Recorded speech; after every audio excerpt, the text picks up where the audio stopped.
Not every engineering idea works, like the exhaust setup on this 1936 Indian. But what does work is being a subscriber to the Audrain Museum Network. Subscribe today. Do it now. Join us.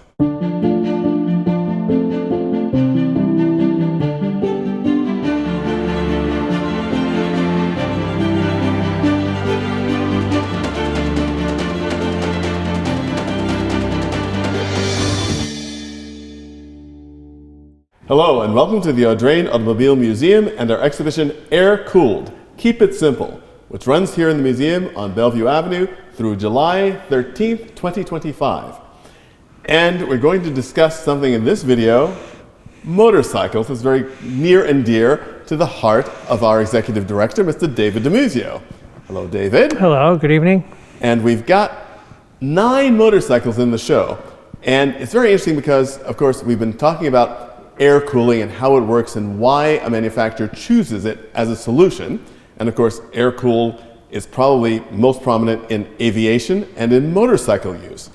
And we've got practically an example of every type of configuration of motorcycle engine represented here. And let's talk a little bit about how each of them benefits and perhaps doesn't from the configuration for air cooling. Sure thing. Lots of variety. I mean, it's like, I guess it's like engine design in cars. It's like there are lots of ideas, you try them, apply them, some work better than others. I think we have examples of all those here. Let's start with this Triumph Bonneville. Yeah. It's a absolutely classic, iconic motorcycle, and it's the kind of thing that because of its reputation, you would think, oh, this mechanical solution is absolutely the top of its field, but it actually isn't. Why? Well, T120 Triumph is probably, the 69 especially, one of the most iconic Triumphs ever made. Wonderful bike, one owner bike that was given to the museum by Marty Port. So wonderful to have in the collection in very good condition. But you know, there were some complaints about these in the day. It's a parallel twin. But the pistons go up and down at the same time. So, you know, a lot of vibration, at least until you get into the zone where the RPMs are high enough that, and you have road noise and vibration from the road and suspension, you don't think about it, I guess. But notice the imbalance. I mean, but I think it's also part of the personality of the bike. So, you know, I've ridden this a fair amount and doesn't bother me, but you know, it's definitely a different, has a different personality than other bikes. Well, one of the things, of course, that strikes me, the non-motorcycle guy, about some of these things and thinking about air cooling is the fact that it's fairly obvious the benefits of air cooling when you have a V configuration engine or a horizontally opposed engine where you definitely have the cylinders in the airflow. How does air cooling work on a bike like this Triumph where it's right inside the frame? It is, but the frame's quite open. You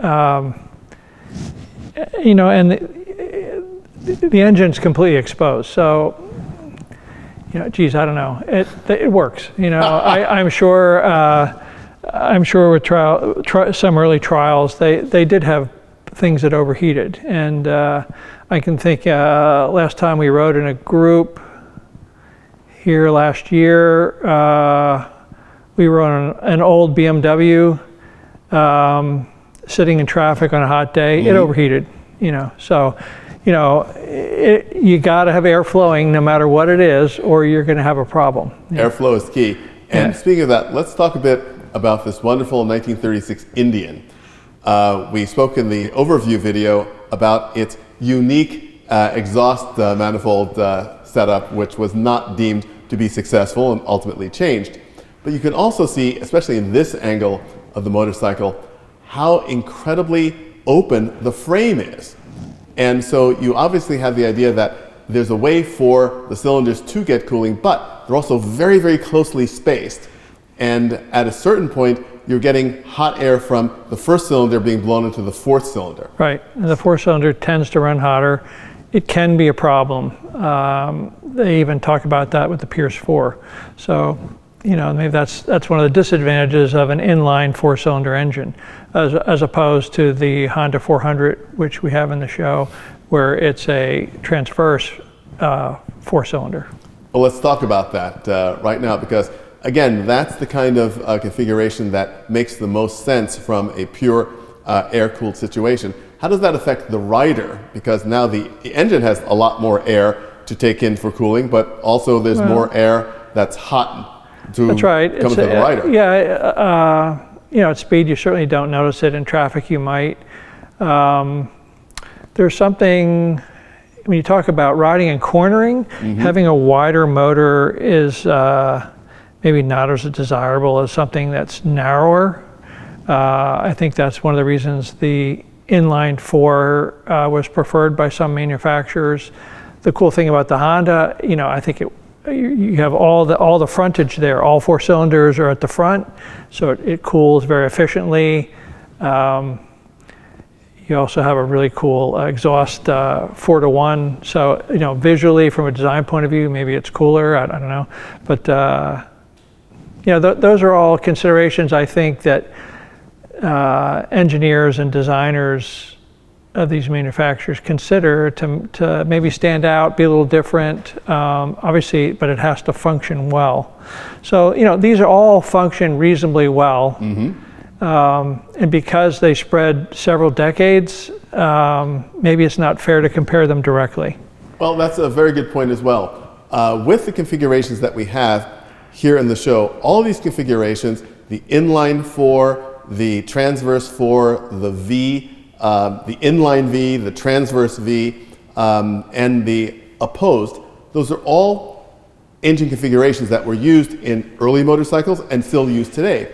What are some of the reasons, I'm not putting you on the spot as a designer of one of these motorcycles, but why do you think a motorcycle designer or manufacturer might choose a particular configuration for a particular bike? Well, I think it probably stems from performance, when they're designing for performance. And part of that is certainly complexity of the interior design, how the parts are moving in conjunction with one another, how smoothly it runs, are all considerations, to be very general. Beyond that, I don't know. I often wonder if it's not even that well thought out. They have an idea. I'm thinking of the Moto Guzzi. Well, that engine has it started out as a utility motor in tractors and other things, and then they thought, well, hell, we can stick that in a motorcycle. It'll work, and it does, and it actually runs beautifully. It's a very, very dependable, maintenance-free motor. Not the prettiest thing to look at because it has a lot of mass and flat surfaces, maybe, but an acquired taste, I would say. But I like it. So in that case, I think it was a retrofit that happened to work. The opposing twin, like the BMW, whether it's a airhead or oil head, the physicality of it, and our NMoto that's in the show, the air intakes and carburetors or air intakes sit behind the heads, and you get bruises in your shins from them. So, it looks cool. It's not the most comfortable thing to ride. If you're jostling around or, moving around a lot, or if you're too tall. I'm not, but I mean, if it's bothering me, anyone that's over 5'10", it's going to have a problem. It's one of the things that before we started rolling, we were chatting a bit about the NMoto and the configuration of the carburetor and air intake. Is that it's designed to really scoop the air as the motorcycle is moving forward through the air, but it's scooping warm air from the engine, which is not the best for combustion.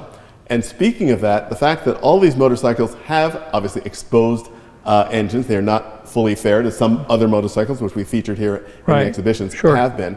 But we do have an example of a motorcycle engine which is completely enclosed in the BMW Isetta.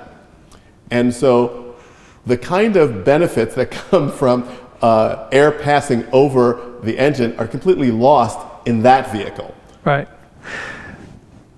They often engineer scoops on the other side, or there are intakes. Whether you see them or not. They are trying to control flow of air. no matter what it is, you want to get as much air to the engine as you can for cooling. If you're in a cold climate or you're not in stop and go traffic and you're not pushing the engine hard, it's probably not a problem. But in daily use, when you have a variety of situations, it's a consideration. Well, we certainly have featured in other exhibitions here in the museum some very modern, very high performance motorcycles that use oil and some water-cooled motorcycles as well. So at what point do you think the manufacturer has to make that leap and just say, air is great, but we need more? Well, I think in a way it follows automobiles. I'm thinking about our collection. We have over 130 motorcycles. I think everything is air cooled up to about 1984. I could be mistaken, but roughly. Then we're talking about higher compression, higher revving, higher, much more horsepower in general. Air cooling is just not enough. So, the idea of oil-cooled heads, it's still air-cooled in the sense that it has a small radiator that the oil is passing through, and air is certainly helping cool it. So, whether it's in a car or a motorcycle, I think that's a transition you see, and I know we'll talk about that in a race car that's in the exhibition. We will talk about it in a race car in the exhibition, but we'll also talk about it in some cars in the exhibition in one of our upcoming videos. So thank you, David, for bringing that wonderful segue into where is air not quite enough. Thanks a lot, David. You're welcome. Thanks for joining us.